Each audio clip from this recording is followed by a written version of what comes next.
Hello and welcome. Thank you all for joining us today. My name is Stephanie LaRue. I am the Associate Director at CSREA, the Center for the Study of Race and Ethnicity in America at Brown University. CSREA is an interdisciplinary hub that aims to build community with the public and among scholars and students working on race and ethnicity in and around the United States. Today's event, entitled Archiving Power, Vietnamese Refugee Studies and the Politics of Memory, features a panel of experts making critical interventions in the fields of refugee studies and Southeast Asian and Asian American studies. This presentation is a coordination between CSREA and Dr. Cindy Nguyen, postdoctoral fellow in the International Humanities in the Department of History and the Kogut Institute for the Humanities at Brown University. CSREA is also invites you to attend our other events, which you can find more information about at our website, www.brown.edu/race. At this time, I invite Cindy to introduce our guests. Thank you. Thank you so much, Stephanie. Hello, everyone. My name is Cindy Nguyen. First of all, I just want to thank you to Elena Shi, my collaborator in designing and conceptualizing this event.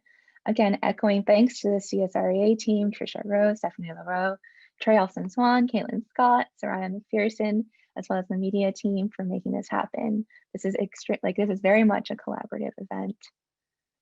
I am tremendously honored to bring together this panel of brilliant, powerful, leading scholars in a groundbreaking field of critical refugee studies.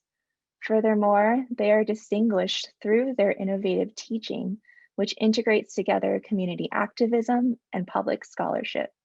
We are very privileged to have this opportunity to learn and engage with these scholars today. To start, Guan Chun is joining us from Yale University in the program of Ethnicity, Race, and Migration in the Department of American Studies.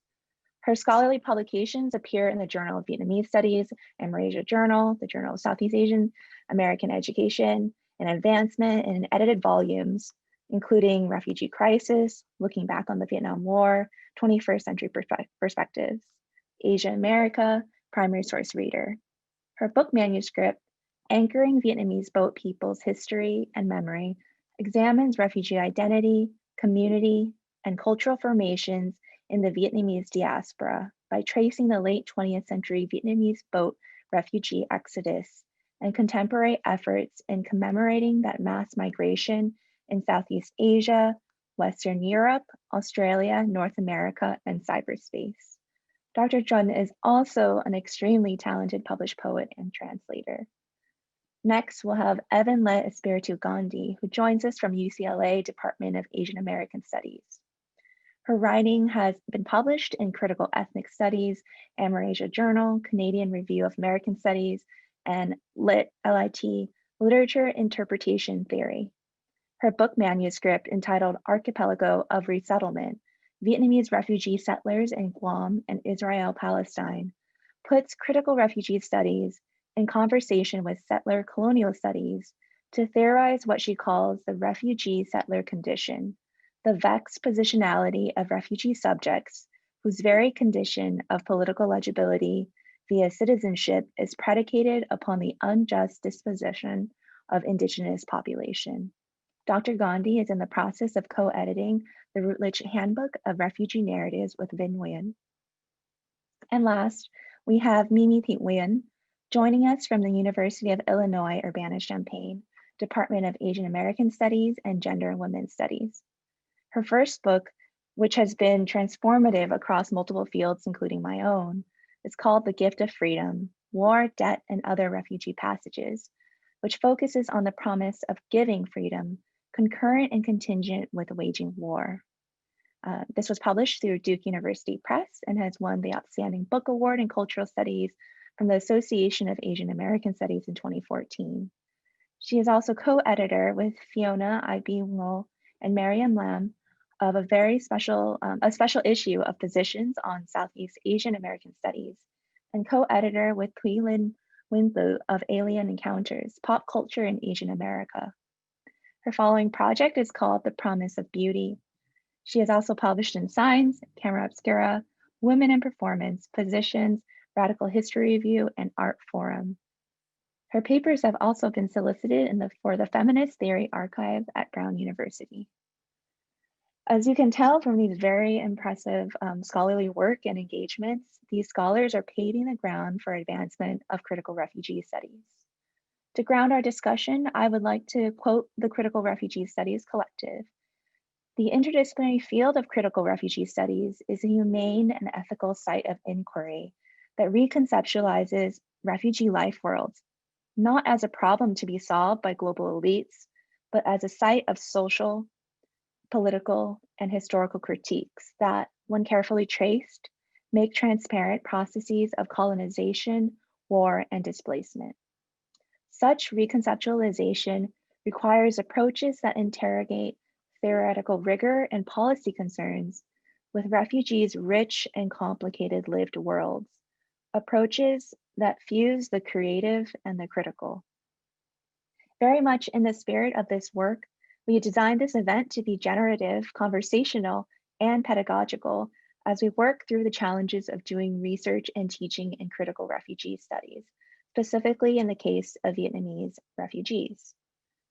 As a provocation, I had asked the panelists to prepare an archive or artifact of Vietnamese refugee exodus and to answer the following questions.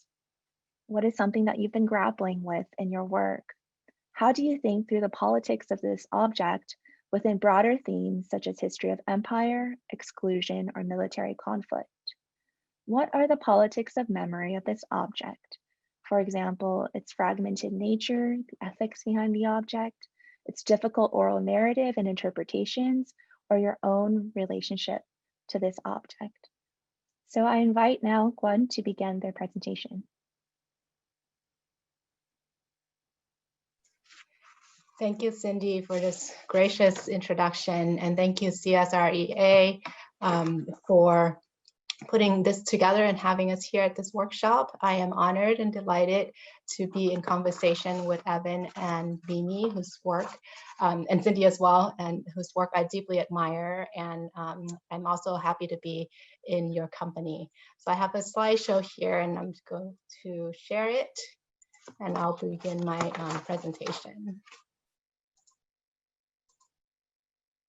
Right, so today I'll talk a little bit about Vietnamese refugee music and performance as forms of embodied archival practice. And in particular, I'll talk about a subgenre of refugee music and performance that addresses the boat people exodus. And just a quick recap, this was a forced migration that took place between 1975 and around the mid-1990s. And it involved about over 1 million people who had fled from the Socialist Republic of Vietnam by boat in the aftermath of the Vietnam War. And the music and performance that I examine are part of my book manuscript that Cindy has mentioned in the introduction, titled Anchoring Boat People's History and Memory, where I investigate remembrances of the boat people exodus through efforts to build memorials and to I'm sorry, just before I get to that, just to a quick note that the refugee resettled in many countries in the world, right? So this is just a quick map of that the diaspora that emerged out of that.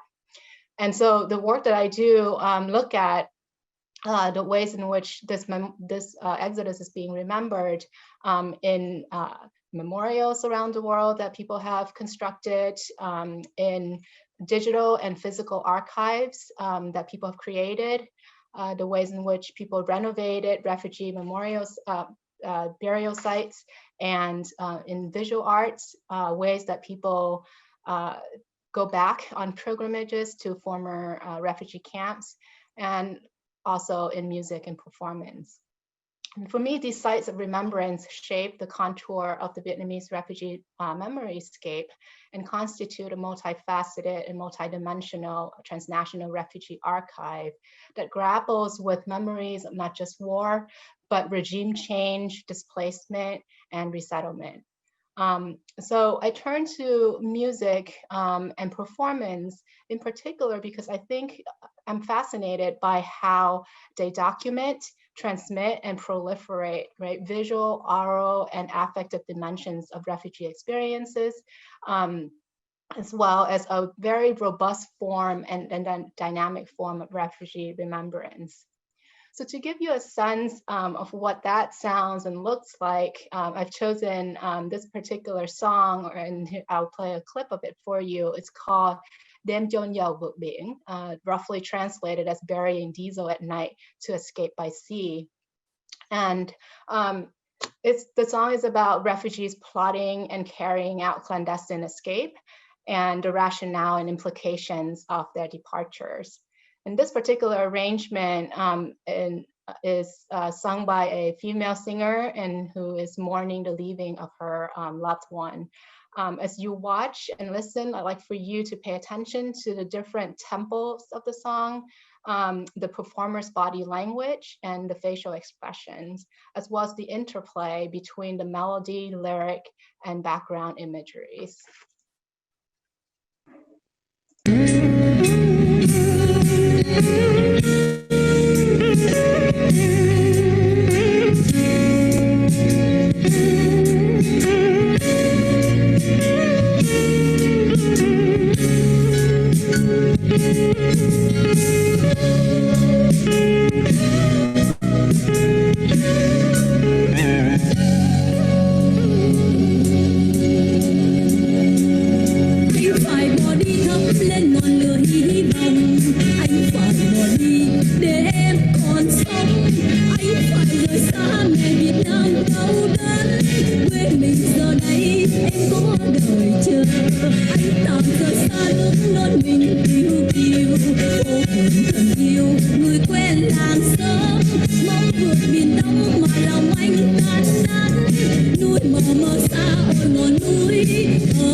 I'll stop it here, but I just wanted for you to get a taste of how the song vacillate, right, between the kind of really robust and dynamic tempo and the kind of soft and slow and mournful tempo.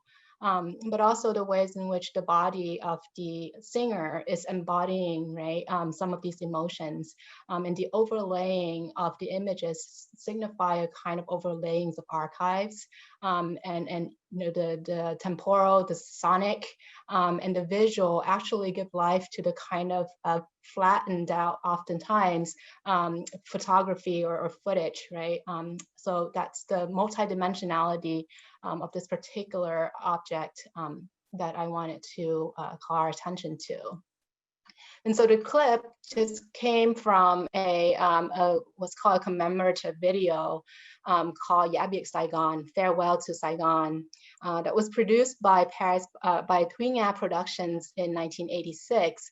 And Thuy Nga Production is the mother company of, the parent company behind Paris by Night, which is a popular niche entertainment musical variety show that has dominated the cultural landscape of the Vietnamese diaspora since the 1980s.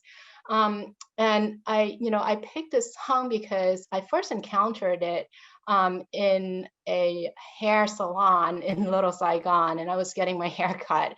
And at the time, I had just arrived in the US, and I was a teenager. And this song just kind of came on while I was getting my hair cut.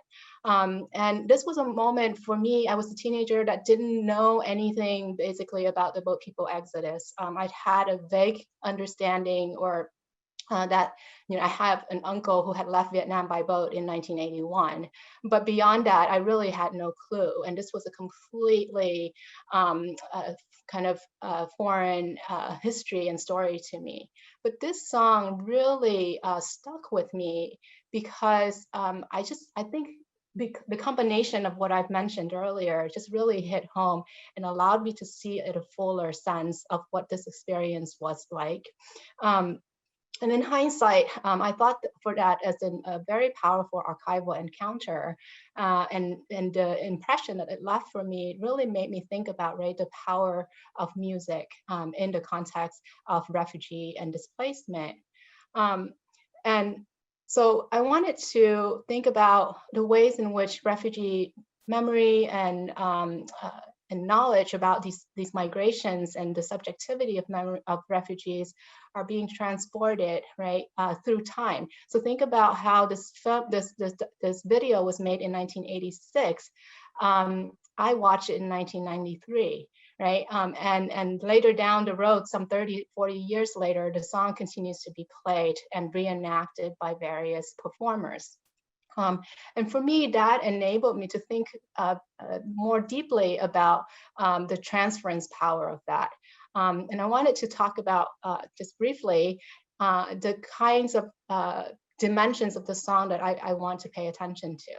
So the first is the kind of biographies of songs, right, refugee songs and performances. In this sense, the song that you've watched was created and written in a refugee camp by a boat person in 1984. And then it, kind of grew up on the diasporic stage. But I also wanted to position the emergence of Vietnamese refugee music in context of the broader Vietnamese and diasporic Vietnamese musical and performance histories.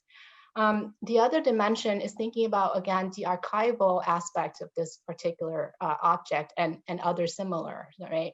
On the one hand, I think it serves as a record and a mnemonic device and objects in which it helps translate some of these experiences in ways that are really actually easy to understand and access.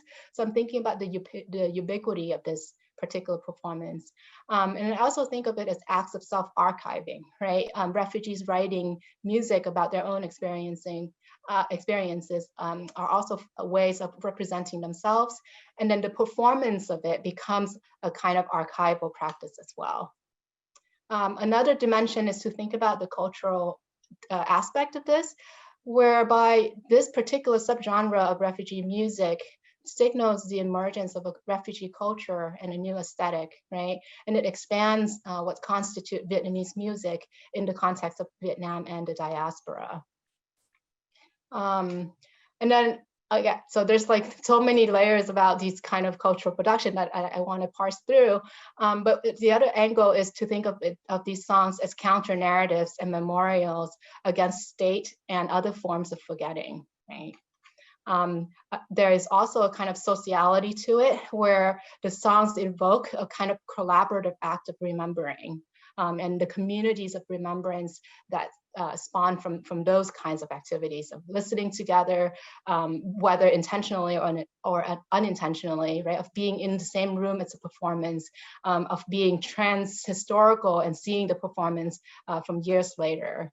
And lastly, the refugee music and performances help me think methodologically and conceptually, help me broaden those frameworks and help me move beyond 1975 war, militarism, and empire frameworks to expand my conceptions of what refugee temporality, subjectivity, and identity means, right? And this is not, right, and this is to say that empire, war, militarism, and 1975 are very important and critical frameworks, but I think in the grand scheme of things, only looking at Vietnamese refugee subjectivity through those lenses miss out on these other kinds of complexities and moments of other ways of imagining what this refugee body is and experiences. But also using songs and music as a way to leverage refugee critique on multiple national and international contexts, as well as understanding refugee relationship, right, to Vietnam and other diasporic constellations, and not just the US. And lastly, these objects help me spotlight, overlook refugee sites of knowledge production and the intra-diasporic networks that sustain them. So I'll stop there, and I'm happy to elaborate on any of these points down the road. Thank you.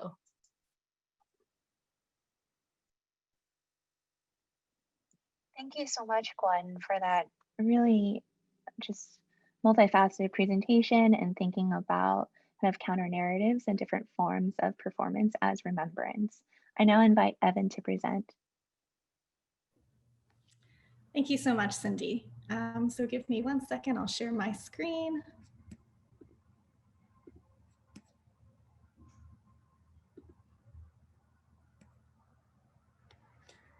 Okay, so thank you much again, Cindy and CSREA for bringing us together and for organizing this event. I'm super excited to be in conversation with Guan and Mimi.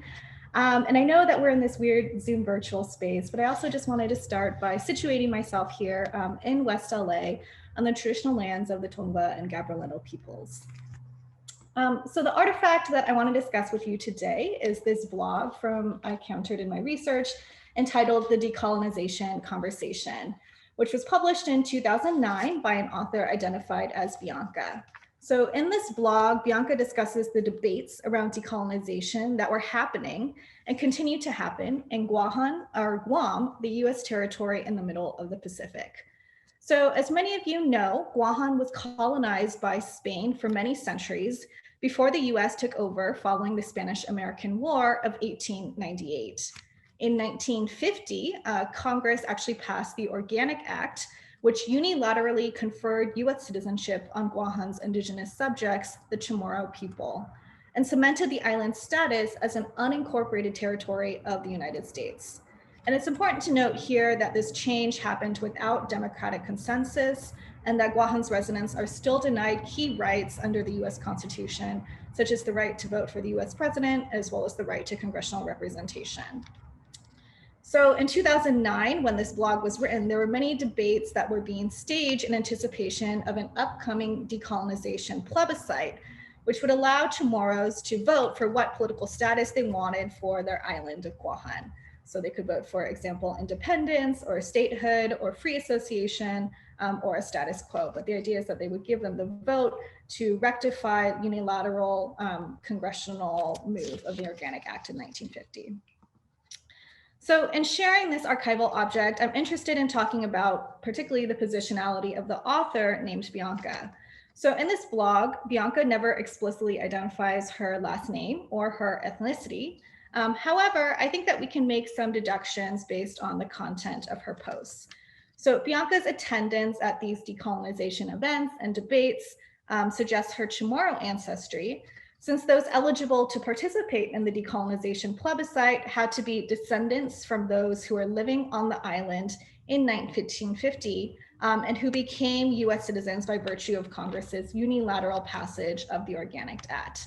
So it's important to note that this designation is actually a political designation of changed status rather than a race-based or ethnic-based designation of who's eligible to participate in this plebiscite. Meanwhile, though, if we look at this excerpt from the blog, this annoyed aside expressed in this post suggests that she also has Vietnamese heritage. So I'll just read it very quickly. So this professor at UOG asked me if I had a Vietnamese restaurant.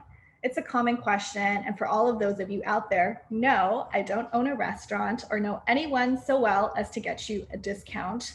But in my opinion, the best Vietnamese lumpia is sold at Hoi Mai's and Harmon across the Micronesia Mall, just that they add a little MSG. And as many of you know, lumpia is not a Vietnamese dish. So here's the sort of Pan-Asian mixture that's coming in here. So Filipino Americans are a large proportion of Guam's population. And so we can see this sort of ethnic marketing happening here. So Bianca's annoyance, which is represented here by the use of italics in her blog, suggests that the frequency that she endures about these assumptions, right? The way that she is read this way regarding her Vietnamese identity. So why am I so interested in Bianca's positionality as a mixed race Chamorro of part Vietnamese heritage? And what does this have to do with our lovely panel title, Archiving Power, Vietnamese Refugee Studies and the Politics of Memory? So to answer that question, I want to jump back a little bit and talk about my larger book project entitled Archipelago of Resettlement, Vietnamese Refugee Settlers in Guam and Israel-Palestine. So just to give you a little bit more context, Vietnamese refugees first came to Guam following the fall of Saigon as part of what was called Operation New Life. So given its geographical proximity to Vietnam and its status as a territory, Guam served as the first US processing center for Vietnamese refugees from April to November 1975. And at the peak of Operation New Life, over 50,000 refugees were housed on Guam. So that's an over 50% increase in the island's population at that time, just to give you some sense of the scale. And it's important to note that this refugee exodus to Guam actually took place before the boat refugee exodus that Kwon just talked to us about. I also look at the state of Israel, a haven for displaced Jews that was situated on the land of historic Palestine. So since the Cold War, Israel has acted as a proxy of US influence in the so-called Middle East. And actually from 1977 to 79, Israel resettled 3 waves of 366 total Vietnam War refugees within its 1948 borders. So although demographically pretty small in number, I want to think about how this group is actually really politically significant, since it marks the first time that Israel offered asylum and then eventual citizenship to non-Jewish subjects. Furthermore, the case remains an exception within Israel's strict asylum policy, which despite the Jewish people's own history of refugeehood during the Holocaust, continues to displace and dispossess Palestinian refugees and exiles, which we can also see as an indigenous peoples, as well as turn away asylum seekers more recently from places like Eritrea, Sudan, and Syria. So broadly, this project, Archipelago of Resettlement, examines connections between these two sites of settler colonialism and US empire in order to theorize what I call the refugee settler condition. So the vexed positionality of refugee subjects whose very condition of political legibility and political rights via citizenship is actually predicated on the unjust dispossession of indigenous populations, so Chamorros in Guam and then Palestinians in Israel-Palestine. So refugee settlers are not directly responsible, of course, for the settler colonial policies of the state into which they are interpolated and naturalized. However, this process of homemaking does take place on contested land, right? So this necessitates new political vocabularies articulating emergent solidarities between displaced refugees and indigenous peoples fighting for decolonization. And because a lot of these solidarities are still emergent, that's really why I turn to cultural production, as well as these more ephemeral forms of archival materials such as a blog. So my question that I want us to think about today is, how do we decolonize the refugee settler condition? So I think Bianca's blog, The Decolonization Conversation, can offer us some answers. So a one-dimensional analysis might attribute Bianca's urgent interest in decolonization solely to her Chamorro heritage and identity. However, I want to emphasize the significance of her Vietnamese subjectivity as well, given her apparently frequent misrecognition as a stereotypical Vietnamese restaurant owner on the island. So that is, what if this blogger Bianca is invested in questions of indigenous self-determination, not despite her Vietnamese refugee heritage, but actually because of it? So given her inherited history of militarism and settler colonialism in Guam, as well as US militarism in Vietnam, I want to argue that Bianca is actually doubly positioned to critique Guam's militarized colonization. That is, the refugee settler condition, born out of distinct yet connected experiences of US militarism and imperialism, facilitates rather than hinders Bianca's situated critique of Guam's colonial status. So I want to end my brief comments with some difficulties I still have with this artifact or this archival object. So when Cindy asked us to frame our presentations as a reflexive introspection into an artifact that we've been grappling with, I knew I had to talk about this blog, which is perhaps one of the stickier or more challenging artifacts for me in writing this book manuscript for 2 reasons that I'll outline. So first is the question of the object's status and therefore my methodology. So my question is this an archival object, as I've been calling it? Is it a literary object? And what does it mean to employ literary techniques to make deductions about the author a real life person. And I've tried to track her down ethnographically using my context, but I haven't been able to find her. So I think that if this were an unmarked, racially ambiguous fictional character in a novel, for example, I would have no qualms using these close reading methodology to make claims about the character's ethnic and therefore political positionality within these decolonization conversations. But I wonder about the ethics of this methodology for a non-fictional historical artifact and for this non-fictional author, right? And here I want to just gesture broadly to Saadia Hartman's methodology of critical fabulation and the stories that must be told to fill in the gaps of the archive. Second, I'm speaking about Bianca's identity and positionality within Guahan's decolonization politics. I'm still trying to navigate the terrain between Indigenous studies and critical mixed race studies, understanding that the two operate via very different logics of race, ancestry, and genealogy. So how do I precisely name Bianca's subject position in a way that adequately represents her identity is simultaneously 100% Chamorro, right? So in other words, we're fusing the genocidal logic of blood quantum laws, as well as, mixed race Vietnamese. And in the Q&A portion, I'd love to get your feedback and comments if you have any suggestions or recommendations regarding precise language. So I'll go ahead and end there, and I look forward to chatting with you more about decolonization and the refugee settler condition in the Q&A and conversation portion. Thank you. Thank you so much, Evan, for your presentation and bringing our discussion to think about the contested ways in which the land of decolonization and citizenship are intertwined, particularly and also thinking about the ethics of engaging with refugee archives. I now invite Mimi to present. Hi, everyone. I am going to share my screen.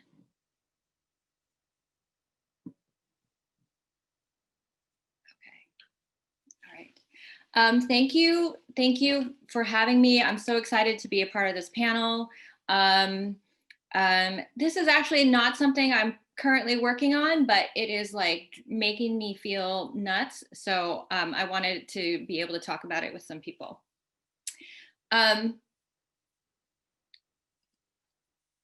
Okay, so in my first book, I argued that the gift of freedom is never not an act of violence as an expression of the global sovereignty of the United States.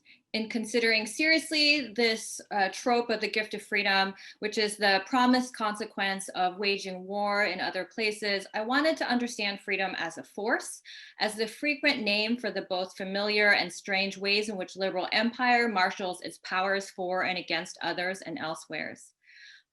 So to do so, I drew on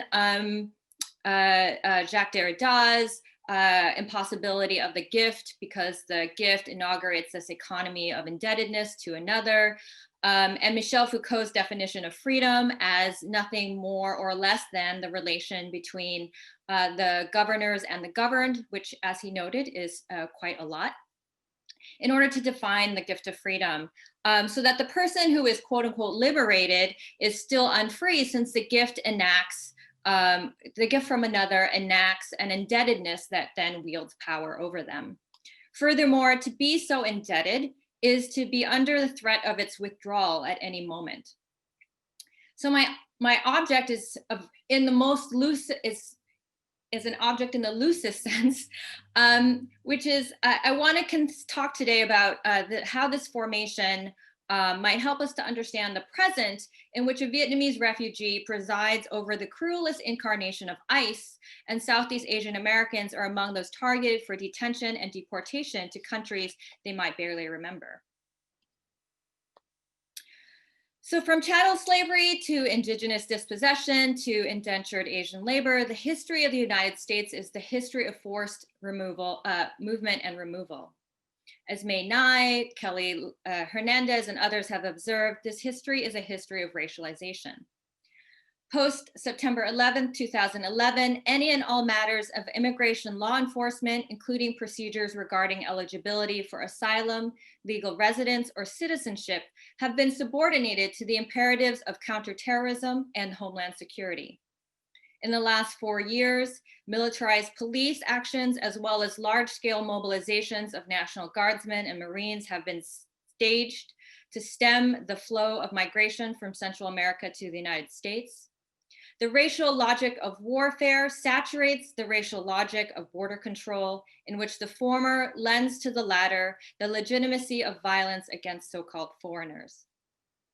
In the contemporary United States, so-called removable aliens include, among others, undocumented migrants who have lived and labored in the country for years, lawful permanent residents who have committed crimes of quote unquote moral turpitude, including minor offenses such as shoplifting, joyriding, public urination, or marijuana possession, lawful permanent residents who have made charitable contributions or donations in support of the legal and public activities of organizations designated unilaterally by US authorities as terrorist, and therefore have been charged even retroactively with, quote, providing material support, and any non-citizen found to be in violation of these proliferating technicalities of immigration law, such as failing to submit a change of address to immigration authorities. Under the USA Patriot Act, authored by Vietnamese American and refugee Viet Dinh, and what he calls an effort to repay his debt, the Immigration and Nationality Act of 1952 was amended to expand federal powers to detain and deport those determined then to be aliens. These moves are both not new and new. Not new because the Patriot Act, as this dramatic expansion of police powers in service of a war on terror, is built upon these existing mechanisms for the enforcement of immigration laws against those persons deemed ontologically alien and thus alienable. But these are also new because these processes engage in the creation of new categories of threat and thus availability for detention and deportation, as well as new police powers and, of course, more prisons. So it is asylum that is the historical aberration in the United States, and not the almost complete closure of almost all avenues of asylum that we see today. So this is the grounds for the usefulness of thinking about this figure of the refugee patriot. So in my first book, I wrote about Viet Dinh, who was a U.S. Assistant Attorney General, credited as the author of the Patriot Act.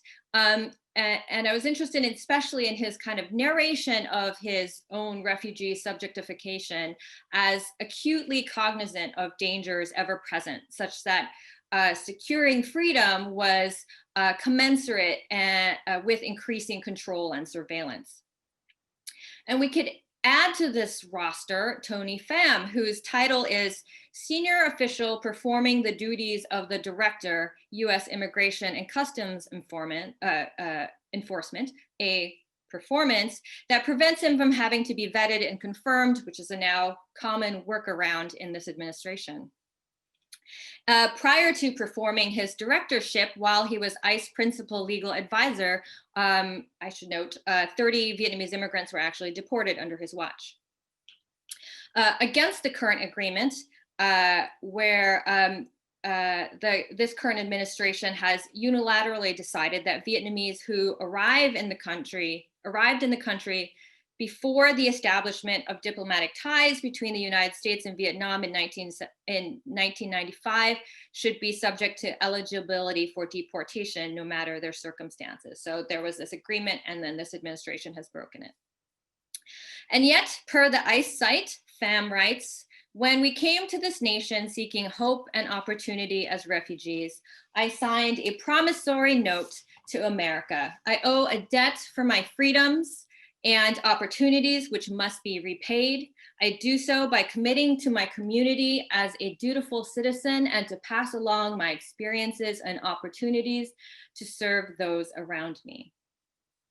So he positions himself as the perfect guest, right? The subject of freedom who not only consents to be governed, but understands his consent to be also his obligation or his debt, right? To those who accorded him this hospitality. Under his direction, ICE has been complicit in the forced sterilization of migrant women in detention, and then upon public discovery, has sought to then deport these women and witnesses summarily ICE has erected billboards with photos of quote unquote offenders wanted by ICE, blaming local sanctuary policies for their release. And also the fast track deportation of undocumented persons without due process, right? Their right to a trial. So how do we reconcile these things? So I want to suggest that maybe we can think about these things through indebtedness as the kind of necessary condition for his claims and their consequences, right? That is to say, debt is both the violence of credit, right? So it's his refugee-ness that acts as credit for his cruelty, and also as a status crime, right? As a debt as a signifier for criminality. In this way, deportation is one expression of our continuous preemptive war, targeting those who might become or already resemble a resemblance that is racialized, a criminal or an enemy alien. The 1994 Violent Crime and Law Enforcement Act authorized 50 new federal offenses.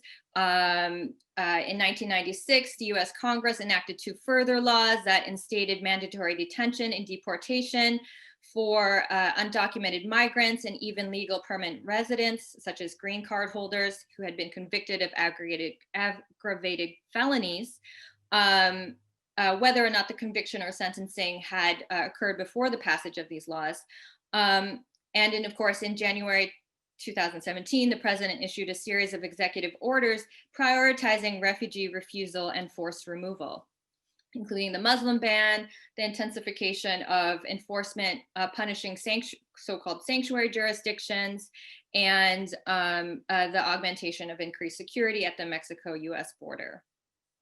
So all 3 executive orders operate from this premise that migration presents a clear and present danger to the interests of the United States. And meanwhile, all these other forms of legal immigration, including are also being increasingly shut down, right? So that even, and in a lot of these ways, and in a lot of these cases, there's also a very aggressive use of denaturalization, right?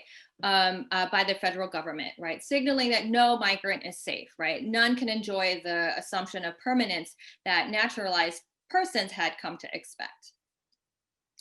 So the US oversees this massive deportation regime under the direction of a refugee asylee. And we can understand these efforts and wishes to deport refugees and even to denaturalize some citizens as a necessary threat of an empire that purports to safeguard freedom from threats without and within. Imprisoning over 2 million persons, the United States has the highest incarceration rate in the world. Violations of immigration law constitute the leading cause of federal incarceration. And then debt is the other, right? So there's a wide scholarly engagement with debt, but I'm going to be really brief here. Debt underwrites the powers of the carceral state from cash bail, which requires a defendant pay for their pretrial release, imprisoning effectively hundreds of thousands of poor people for months, sometimes years before their trials, to the so-called debt to society that incarcerated persons owe the surrender of their freedoms.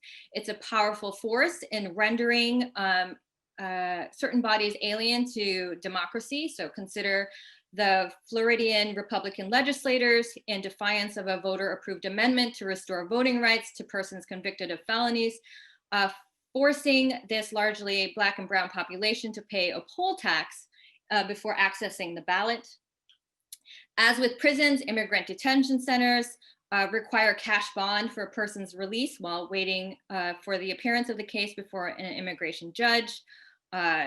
Debt and the corollary accusation of fraud underwrites the perfidious accusations that migrants are invaders, making bogus claims to social services and otherwise exploiting American generosity, as well as Operation Second Look, an ICE program that seeks to identify cases in which persons might have been naturalized despite apparent deportation orders or concerns about past fraud and criminal charges. So the deportation division is looking into all these files to find evidence of fraudulent naturalization. And I want to note here that one of the readings that is on the reading list is Pham's cousin, Tony Pham's cousin recently wrote a public post noting that this document for freedom that he purports to carry around as a totem is premised on falsified information that would get him denaturalized under his own directorship. Okay, this is the end. That the numbers of Southeast Asian deportations remain seemingly low, just over 2,000, compared to relative populations is not the point. The deportation regime is effective insofar as it operates as the assertion of state power and social control over those marginal populations, nonetheless perceived as owing more than is their due.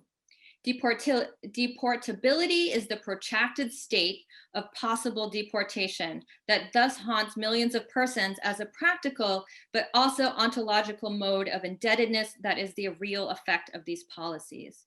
To render refugee populations as deportable populations highlights rather than contradicts the sovereign power of the state to include and exclude them as an abject population who had to be granted freedom but who are understood as ill fit to it. But this is all built, I think, into the premise of the gift of freedom that imposes indebtedness. If one's freedom is provisional, who better to exemplify this for imperial formation than a refugee? That's it. Thank you so much, Mimi, for your really thought-provoking presentation and situating this incredibly important debate and discussion from the mobilization of the refugee story and thinking about indebtedness and deportation. Firstly, I just want to let's give a virtual round of applause to the panel for inviting us into their critical engagements with refugee studies.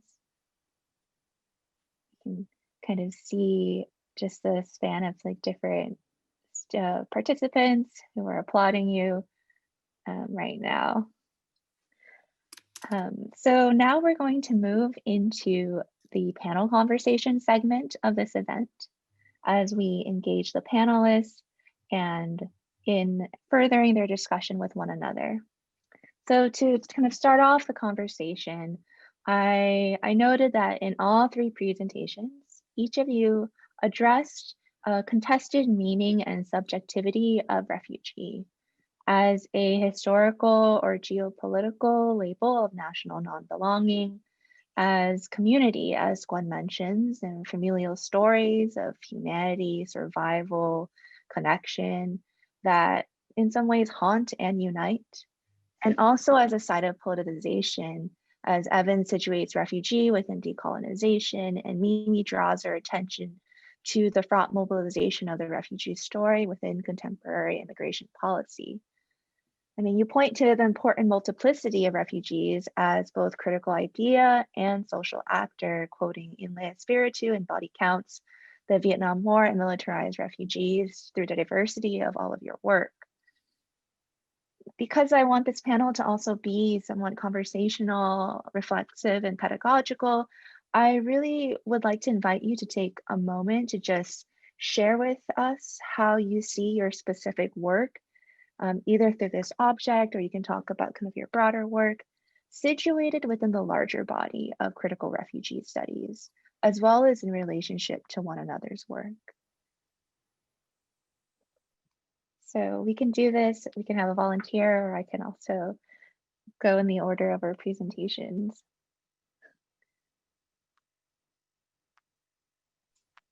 I'll go. Thanks, Thank Cindy, you, for this question. I think, you know, in some ways, so I wanted to think about critical refugee studies as the framework, and a very productive framework that has helped me to situate, right, the ways in which refugee identity and politics is emerging in relationship to the homeland. Not the homeland, first of all, in relationship to the host countries, right?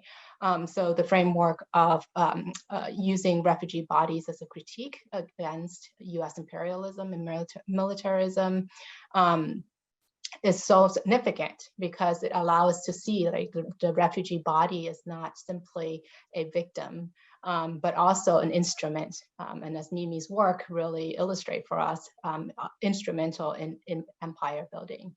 And then Evan's work allows us to see instrumental in furthering the settler colonial projects, right?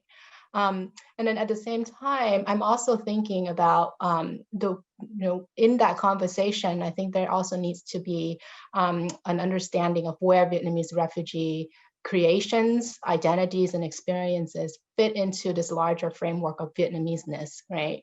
And Vietnamese diaspora. And so the way that I'm looking at these memory projects as a turn towards that particular site, to leverage that critique, not just in the US, but also in the context of Vietnam, because refugee identity for the Vietnamese American isn't simply a US project, right? But it is also a project that emerged out of a history of violence against Vietnamese people in the context of the post-war format.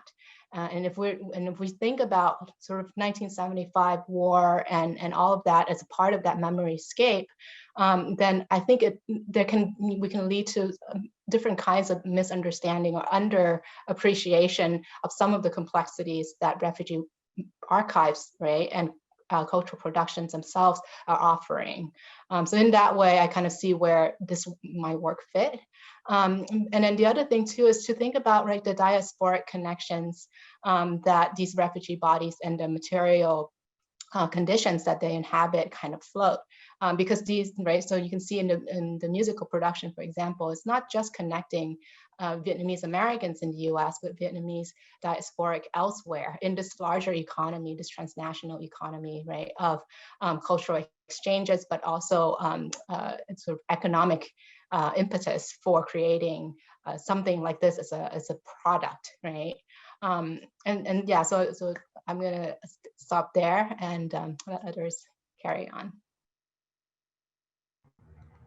I can go ahead and jump in. Thank you so much, Quan, for starting us off. So maybe I'll start with this question about how this artifact or how I'm thinking about critical refugee studies.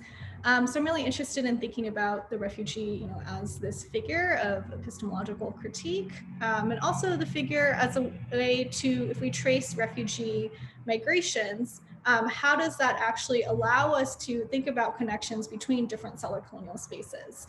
So part of my larger project is to trace, well, where did refugees as a diaspora end up, right? And particularly where are the sort of overlooked spaces that they ended up, either because it's a small population that ended up there, or places like Guam, I think, are usually overlooked in national conversations about what constitutes the borders, for example, of the United States, and continual sort of invisibilization of the United States' continual imperial and sort of settler colonial role in its territories.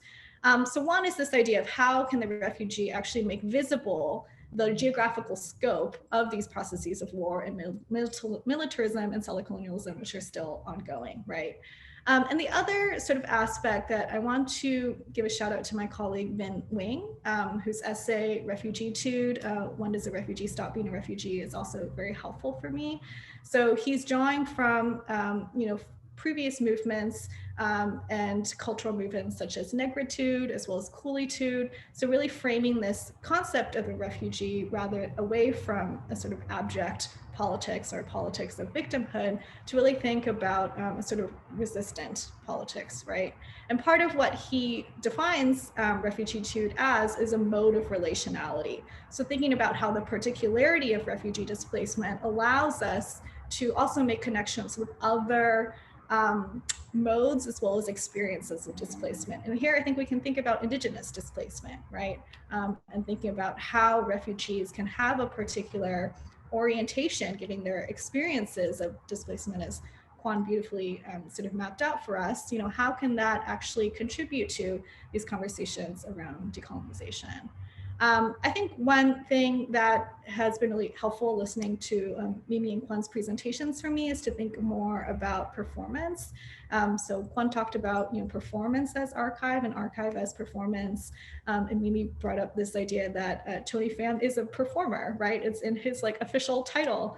So I think I want to think about the blog itself also as maybe a performance, or also think about it as a cultural production, and how does that frame how I'm talking about the author and her politics. Everyone has such smart things to say. really, what I have to say is I start, almost all my research starts with the question, like, what is going on? I'm freaking out. That's how I start all my research. And really, you know, the thing that started the Gift of Freedom as a book was going to, speaking of Kwan's work, going to the 1995 refugee camp commemoration at Camp Pendleton, and just being like, what is happening? There are American flags everywhere. There's this apparently very deep affective investment in the machinery, the infrastructure of U.S. warfare. It was the refugee camp that my family came to, including myself, when we left Vietnam, and I just was like, what is happening? And so I wanted to understand, like, what was this attachment? What was this affective attachment that was being performed, whether or not it was felt? It could be, I mean, it might be strategic, it might be actually felt. I mean, there's lots of different ways in which that could unfold. So it led me to ask a series of questions that now are kind of my very standard set of questions for how I think about research. Is just, how does X object, what does X object, concept, whatever, do beyond what it claims to do? So, so this is where, you know, I started to think about, what does the Gift of Freedom do beyond what it claims to do? What does the Promise of Beauty do beyond what it claims to do? What does this refugee figure do beyond what it claims to do? And that's how I arrived at, like, the questions that really fueled my work in the first book, and are also feeding into my work in the second book. And in terms of this, what I talked about today, it's not actually what I'm working on right now, but it is another one of those, like, what the moments where I'm just like, oh, so the worst incarnation of ICE, that is bringing back forced sterilization, that is doing all of this, is under the direction of a Vietnamese refugee, right? So it's not even quite an archive. I mean, I guess it's like a week old or a month old. I don't know. Does that count as an archival object? I'm not sure. But I always have a very loose definition of it anyway. But that's how I ask questions, and about what, you know, my objects and my archives. Thank you to all three of you. I think there was a very kind of natural progression between kind of each of your comments, which I find really organic and exciting. And actually what Mimi posed here about, like, how does X object do beyond what it claims to do? I took adequate notes of that. I find that really productive for my own work too, as I encounter, I mean, working in this nebulous field of history and materiality and archives. So actually my next set of questions really reflects on archives and your own positionality. As I work through my own autoethnographic film project on the language of Vietnamese refugee memory, I really struggle with the actual just like labor, both emotional, physical, logistical labor of compiling, interpreting, situating a multi-sided or multifaceted narrative that doesn't kind of reduce the complexity of refugee memory, but also kind of tells a narrative and tells a story. In this specific document or object that you presented, I'd really also like you to think about how this fits or challenges the general canon of documents around the history of Vietnamese refugees. I think one, you said, you pointed specifically to counter narratives, particularly in thinking about counter narratives to kind of official state histories, and thinking about memorialization in this more kind of collective or embodied process through thinking about performance and music. And I think another way of framing this is thinking how, you know, documents never are fragmented and they never tell the whole story. So how do you interrogate and conceptualize these documents and what kind of lays beyond the margins of these archives? This is also a chance too to To follow up, if Juan or Mimi has like advice or give feedback on the difficulty of Evan's archive and the ethics behind that project as well, and like what kind of conceptual analytical lens do we apply to this blog and to this figure, and how we identify and work on this?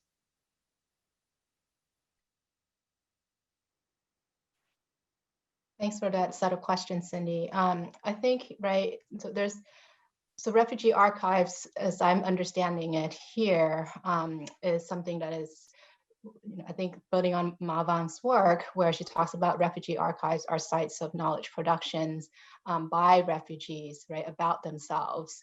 But it's also a kind of absent present in the kind of broader mainstream dominant framework of archival, right?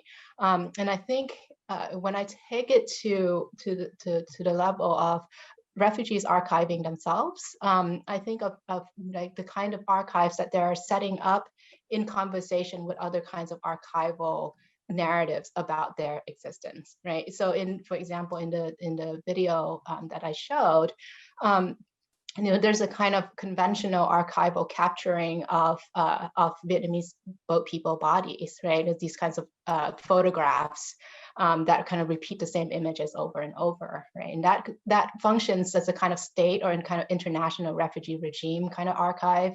Whereas hearing the story that is relayed either by oral history or listening to music that were composed from this experience, or thinking about, right, the embodiment of the performer who had gone through this journey, really expand that capacity of understanding. And so in working with refugee archives, I wanted to pay attention to that, right? And to think of all of those elements as components of something that as a researcher I have to translate, because it may seem very visible and like really kind of basic to me, right? As someone who understands the language, who reads and write, and who kind of channel the music in a way that as a Vietnamese subject, I understand that. But whereas a different audience may not be able to see those kinds of layers. And so one of the things that I think is important for the work that I do is being that kind of translator. But at the same time, I think it's really important to Mimi, your question about, right, what does the object do beyond what it's claiming to do is really significant, because then it allows us to see the kind of operations, right, both intentional and unintentional, that these objects and these individuals are participating in. And from that, we get a much larger kind of way of understanding the politics of refugees.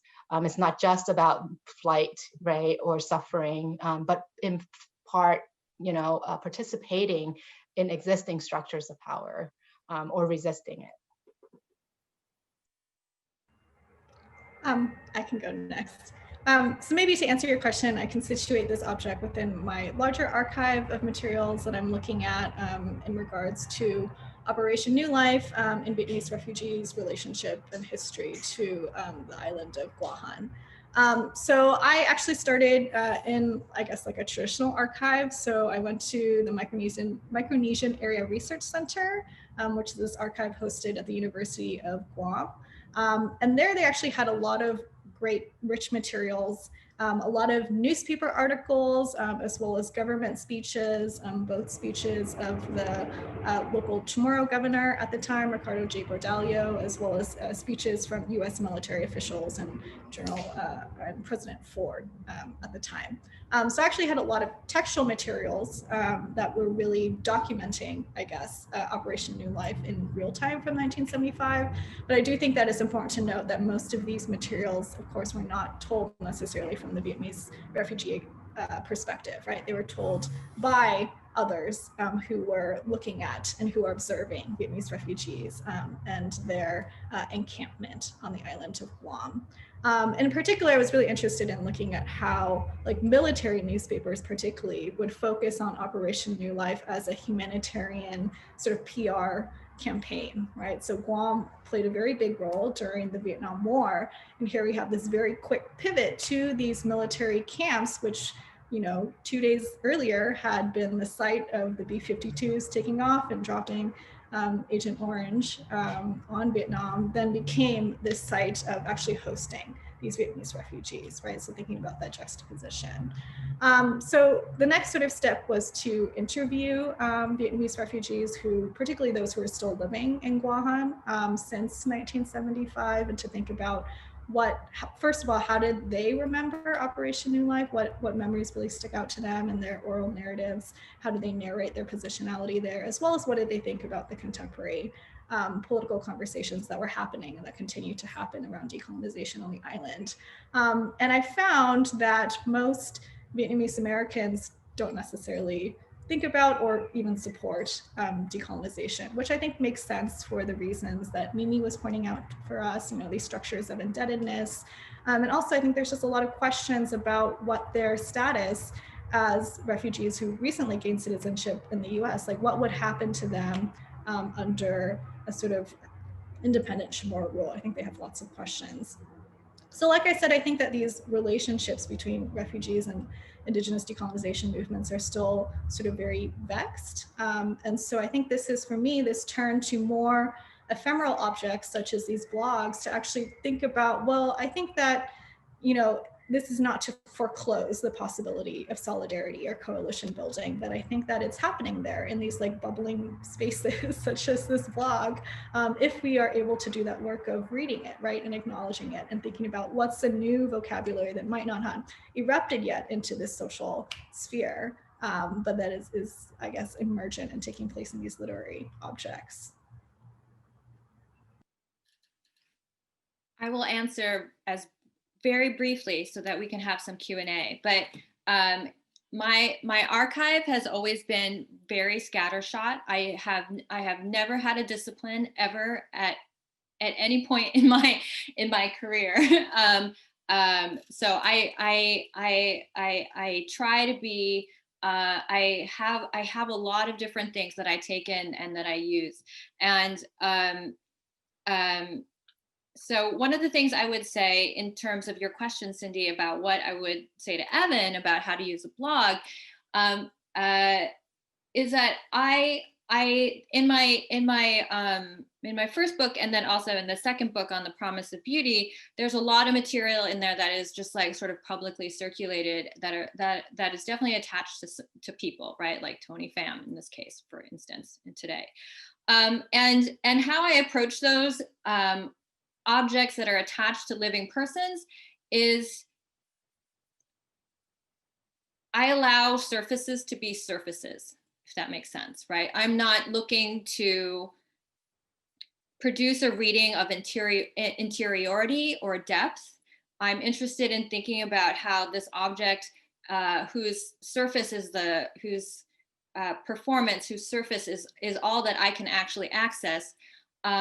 I'm interested in thinking about then how that circulates, what adheres to that surface, how it might be, in Sarah Ahmed's words, sticky, and how it gathers other surfaces or objects that are also surfaces around it, right? So that's how I approach things that are, like I said, attached to living persons still, but are circulated publicly. So I'm gonna end there so that we can do Q&A. Thank you. That's super helpful. Thank you so much, everyone. Yes, I really thank you for quoting that too. One of our participants quoted that, and I'll add it to my own notes. I thought that was a very generative way of kind of engaging with all of your materials. Thank you, panelists, for responding to my kind of provocative questions. Now we're going to transition into a more informal question and answer, engaging the community. I just wanted to note what a special virtual event this is and to point out the tremendous turnout from Brown and beyond in our community. As I noted in the chat, or Soraya noted in the chat, we are now opening it up to questions. So if you feel comfortable, to please use the raise hand function, and then we'll keep a queue of participants to answer questions. So it looks like right now we have a few questions. So we have at first, I believe, Rebecca at first. Rebecca, could you start off our Q&A, please?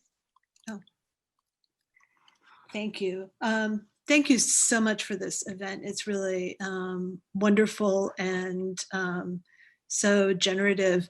I wanted to pick up on this this really helpful formulation of the refugee settler, because it's both for the specific instance, but I think it's so widely applicable and comparable.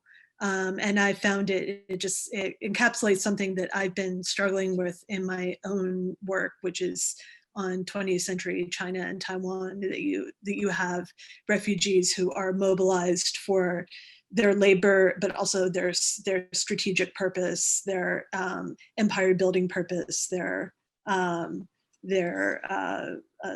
border establishing purpose, but also their political purpose.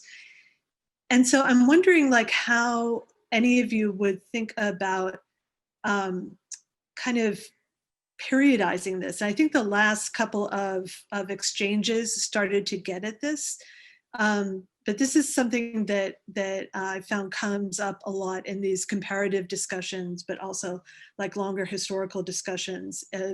For instance, like thinking of for cultural production, for instance, because the refugee settler in a different modality is something that has happened and is used within national borders.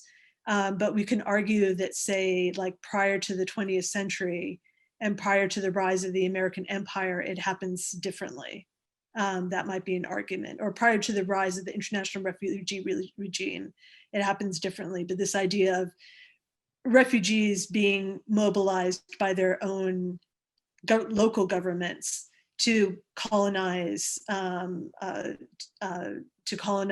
borders of their own empires, to establish, to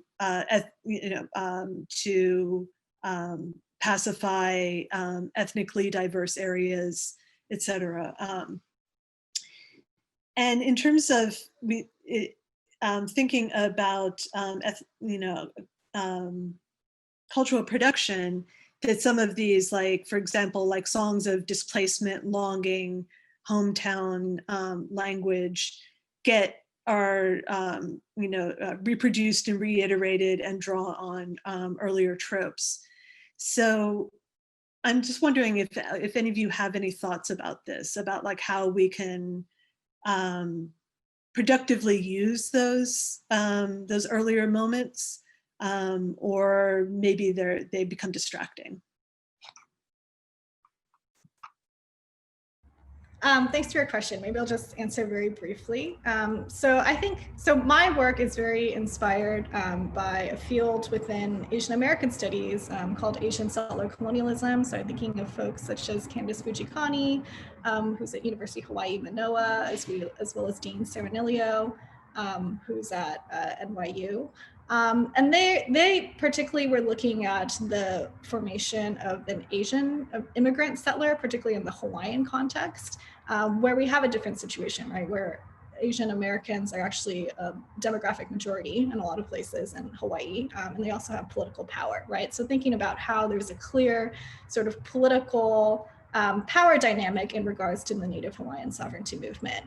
And I think what I wanted to do was to think about the particularity of the refugee in these conversations, right? So thinking about, whereas we might say immigrants have a certain greater degree of agency in regards to their decision to move in their mobility, I think what defines the refugee is this dynamic of forced migration, right? And forced movement and forced displacement. And so this question about accountability or responsibility, I think, is slightly different in regards to thinking, refugees in a lot of ways didn't have so much control over where they were granted asylum, right? And so I think that sort of survival tip really needs to be taken into account, right? And so I want to keep that dynamic in conversation with the conversation of, well, even though I think you still have to grapple with, once they become citizens in these new settler colonial states, right? Or as I think you're pointing out, the the example of Taiwan, where actually they initiate, right, this sort of migration to Taiwan. How then do they relate to, I guess, the indigenous subjects of that area, particularly when there is a sort of mass mobilization of a liberation movement or a decolonization movement. So I do think that the term and the concept can move between different time periods. I think for me, it's really just the question of like particularity. And that's why I want to be very specific about thinking about Vietnamese refugees while also sort of opening up as this theoretical concept that can travel. Just to ask a quick follow-up, I guess, is it useful to think about sort of the possible histories of forced migration of the refugee populations before they become international refugees? I guess that's sort of what I'm getting at too, that there is a kind of long history of forced migration, possibly, within Vietnam. Yeah, can I jump in on that? Thanks for that question, Rebecca. I'm thinking about, right, so the historicization of a particular movement of migration is really important, right? So in the context of Vietnam, I wanted to see, right, the kind of cultural production that emerged from that particular historical context is important to note. And also to think of, so in these songs, there's another song that's called 1954, 1975. Right, which talks about the migration of Vietnamese from North Vietnam to South Vietnam.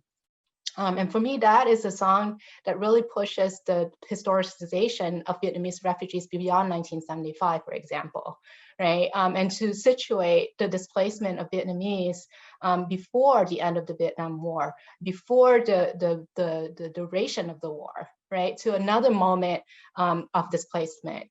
And so in some ways, I think if we look at refugee cultural production and attend to the kinds of language that is being offered and the kind of temporal markers that may not be seen, may not be quite, visible or legible to us from a kind of, an external understanding of that history, then we'll begin to see that refugee cultural production itself is a product of a historical moment.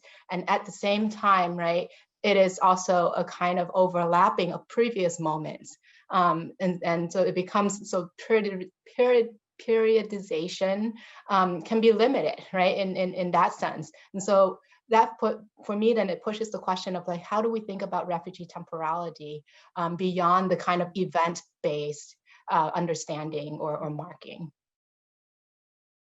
Great, thank you.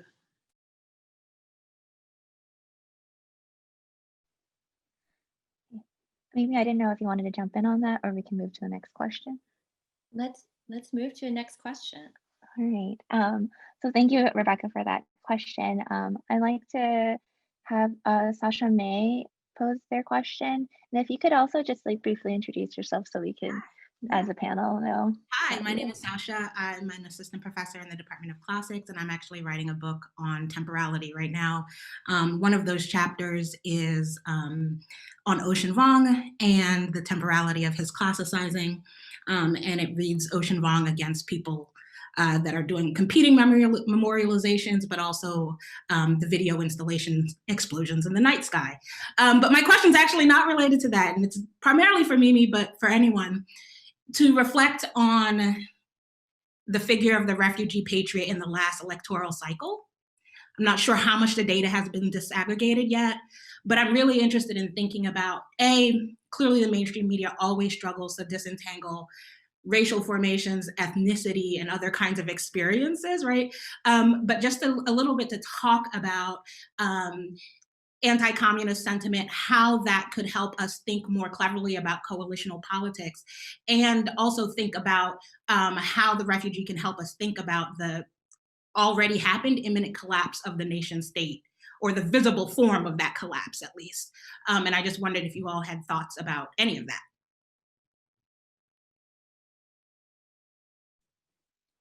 I can start, I guess. Yeah, I don't know what I haven't kept up with the data on this most recent election. I mean, I remember seeing some initial data that said that Vietnamese Americans are the largest portion of Asian Americans that support Trump.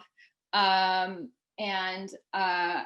certainly there was a whole apparatus that was put into place by progressive Vietnamese Americans to try to debunk some of the disinformation campaigns that are circulating amongst especially older Vietnamese persons.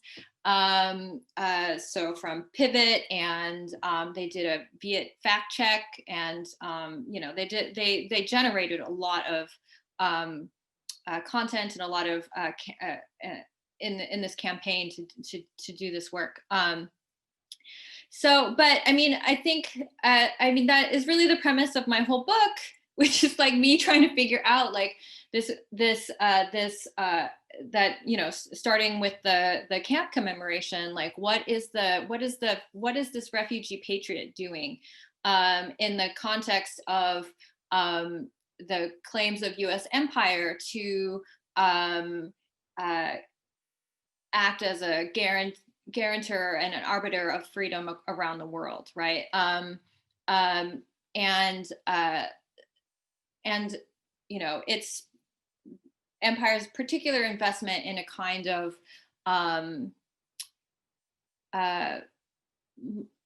transnational multiculturalism, less so in this administration, but certainly very present under the second Bush administration and the Obama administration, right? Where certain figures, persons of color, were elevated to positions of power that were doing terrible, terrible things to people all over the world. And I think it's a helpful way to think about as well.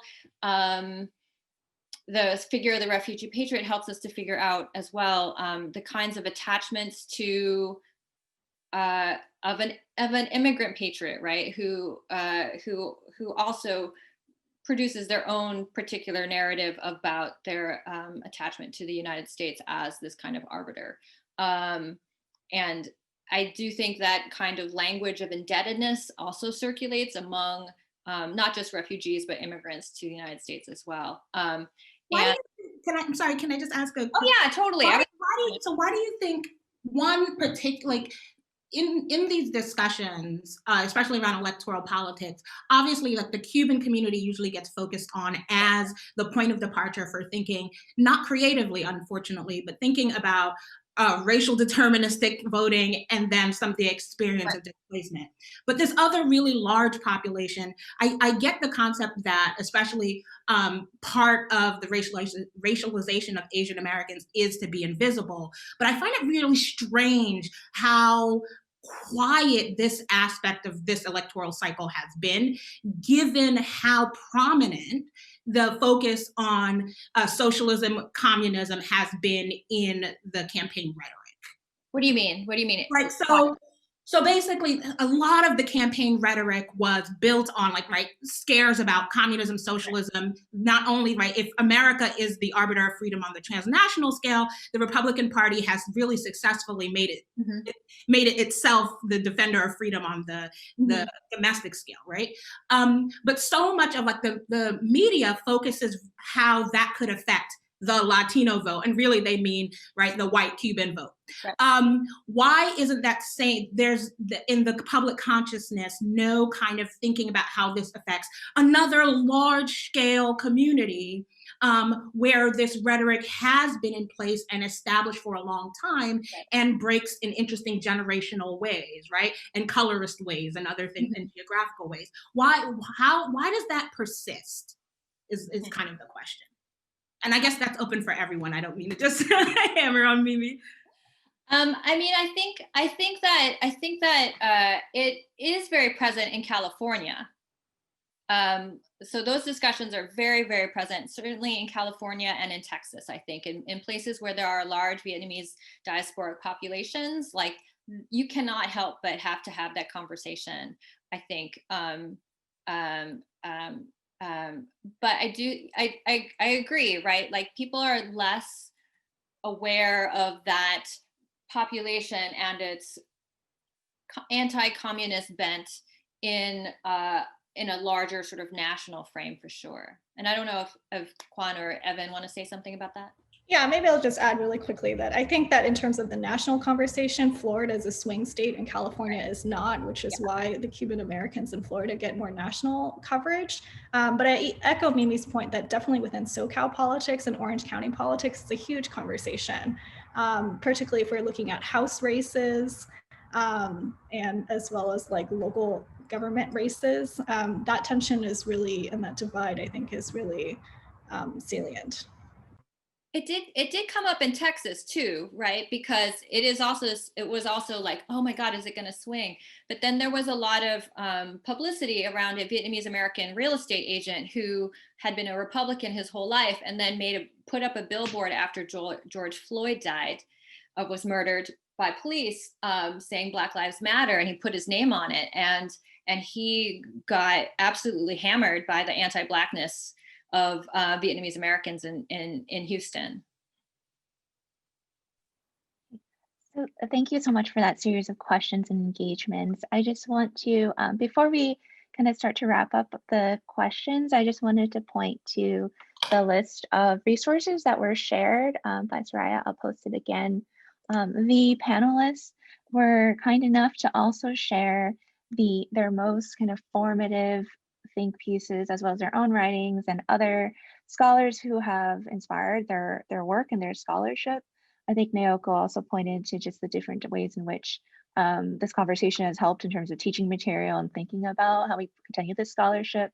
So I wanted to point everyone to that list of resources, as well as the kind of weekend of Southeast Asian Studies that this event is kicking off on. So we'll have Susan Liu's performance tomorrow at 7 p.m. And then we have Emily Hue joining us to talk about anti-racist teaching praxis on Sunday. And then we have a conversation about radical storytelling on Monday. So a lot that's happening this week. So as we're wrapping up, I thought we could just really quickly take James and Quentin's question together, if you can keep it brief. And while James and Quentin are posing that question, if anybody in the chat just wants to flood the chat with comments, words of encouragement and excitement, because I know there's just a lot of us here as well. So this is such a great series of events. Yeah, so James and then Quentin, yeah. Okay. Hi everyone. I'm currently an undergraduate fourth-year student at the University of Sydney. So my work is currently my work is currently looking at the Hua people and the way that they have been remembered / I guess from what I've been finding a lot of the time obscured in the memory of the war in Vietnam, and particularly the moment afterwards. So what I wanted to ask, I guess I'll preface this by saying that some of the state and counter memories that have been produced by people who are not Hua, as well as Hua people, seems to be really shaped by the longue durée of Vietnam's inter-imperiality, as experienced by, I guess, Hua people who have been sometimes displaced by the Japanese and so forth from Hong Kong and so forth. And this seems to be marked by, and this, I guess, these memories are really shaped by or marked by like paradigmatic shifts in terms of big moments, but also experienced in very ongoing and as multiple, I guess, presence in a temporal sense. And so I just wanted to touch on what I guess Kwan mentioned towards the end of her last comment about how we might think about refugee temporality beyond event-based markers and what that might look like. Thanks, James. And then Quentin, really briefly. Thanks. Yes. Wow, that's quite a detailed question, James. So I might actually just, I would really like to hear the response to that question, actually. So I'm going to forfeit my own question. Thank you.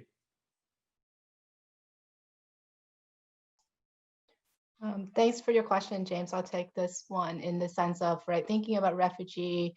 Again, like what we call Vietnamese refugee is actually a category that needs to be complicated, right? Because among Vietnamese refugees, there are ethnic Chinese, and then there are ethnic Vietnamese, and then some other ethnic minorities within that context. So again, if we think about refugee temporality as not simply a kind of linear, right, or a kind of vertical, but actually a kind of horizontal category, then it allows us to see like these overlapping stories that needs to be expanded. So thinking about how, right, the Hua population in particular, most of their story, the core of their story, I think the historical formation of the Hua Vietnamese diaspora is not located so much in the Vietnam War, but it's actually in the post-war context, right? With ethnic Chinese being persecuted specifically because of their kind of economic sort of position within the South Vietnamese regime. And so it's just an invitation, I think, to think about like even in what we call refugeeness, right? That there are multiplicity of refugeeness, and sorting those out will allow us to have a more complicated picture.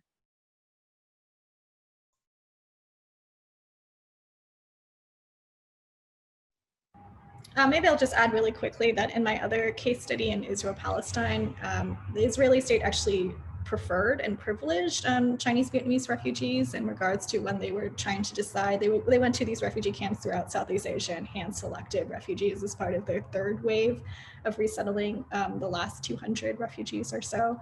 So I think, you know, sort of to build off of Kwon's point, they really sort of took advantage or mobilized, I guess, this positionality of the Hua people as also in a lot of ways entrepreneurs, you know, business minded. They had a lot of economic capital and cultural capital, even if they couldn't necessarily take some of that economic capital out of the country with them. And the Israeli state saw this as like, oh, these are good people who will resettle very easily and they will not cause a lot of disruption within our society. So I think about also those ethnic divisions, which were mapped onto class divisions, and how a state can also mobilize those divisions in regards to resettlement plans. Thank you. So again, I want to formally just thank everybody here who attended, but lastly, just a tremendous thank you to the panelists who have really left us with so much to think about and to work on, and to show kind of how engaging and important this field is, and the directions. You can see from the chat, there's been, you know, so much kind of exciting and engagement, kind of excitement from just the discussion and people influencing people's work, scholarship, and learning. So I want to be aware of time since we are a little bit past 2:33. So if you do have to leave, to just please remember to complete the survey and all the things that are going through the chat, to take a look at the reading material that the panelists have shared with us. I look forward to seeing more of you at the rest of the Southeast Asian events. We're going to just, you know, embody the spirit of an event closing and people filing out. So if you do need to file out, we're going to keep this room a little open if anybody just wants to keep sharing kind of thoughts on the chat. But if you do have to go, thank you again for joining us.